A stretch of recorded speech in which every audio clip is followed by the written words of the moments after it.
अवश्य चली जाएगी। इस बात को सब कोई ध्यान रखे। आवाज ठीक है।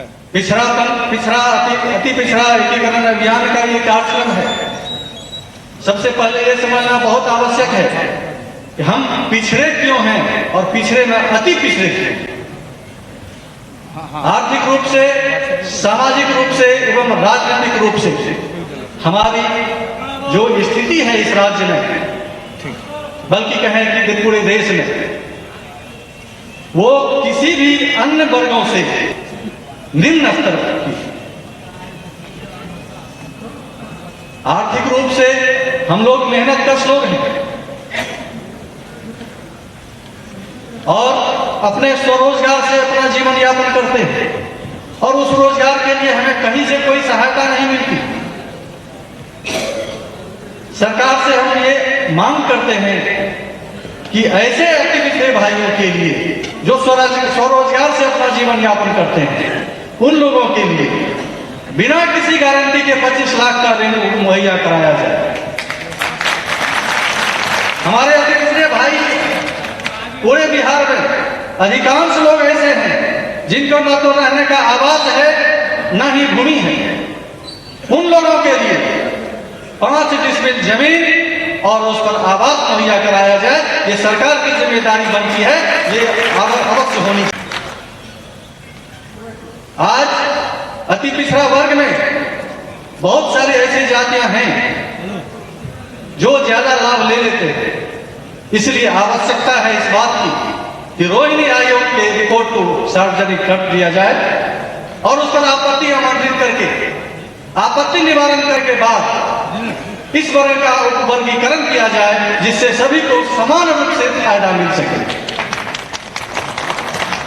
पूरे बिहार में अगर ध्यान देंगे तो अति पिछड़ी जातियों पर अत्याचार, उत्पीड़न सबसे अधिक हो रहा है, चाहे वो जिस भी रूप में होता हो। हम सबसे ज्यादा उत्पीड़ित हैं, सबसे ज्यादा अत्याचार सहन करते हैं।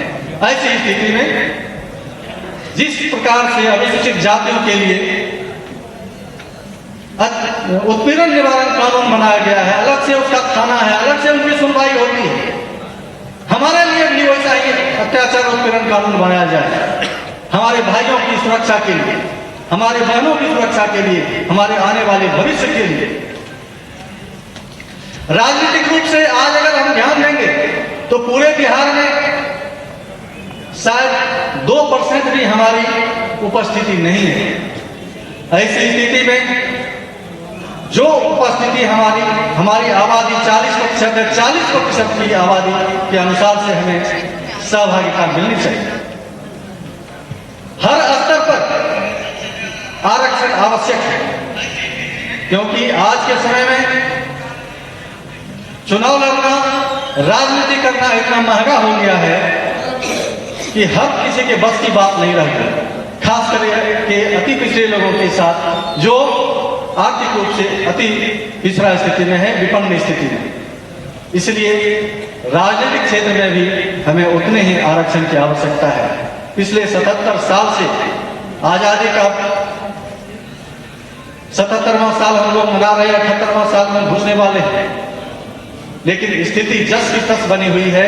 हम पिछड़े से और अति पिछड़े होते जा रहे हैं और निम्न स्तर पर चले जा रहे हैं। बाकी वर्ग अपने भविष्य के लिए आगे बढ़ रहे हैं। हमारे बच्चों का भविष्य गर्त में जा रहा है, हमारा अपना भविष्य गर्त में जा रहा है, हमारी आर्थिक स्थिति चरमरा रही है।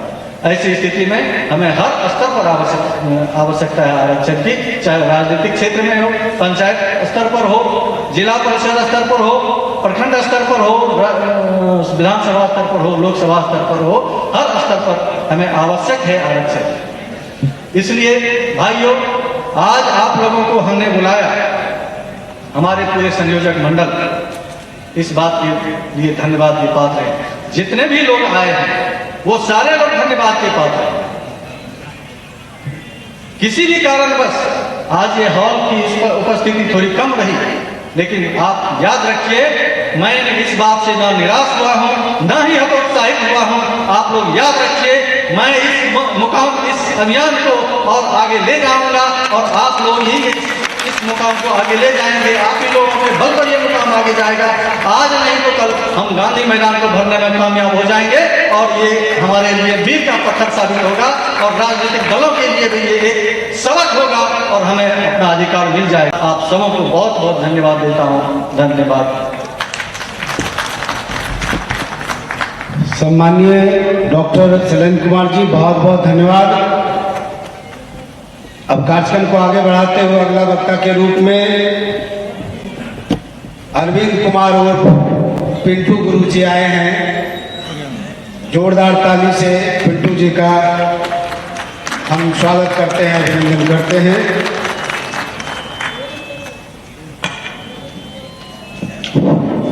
सब कोई के बोले, आप कम समय लीजिएगा।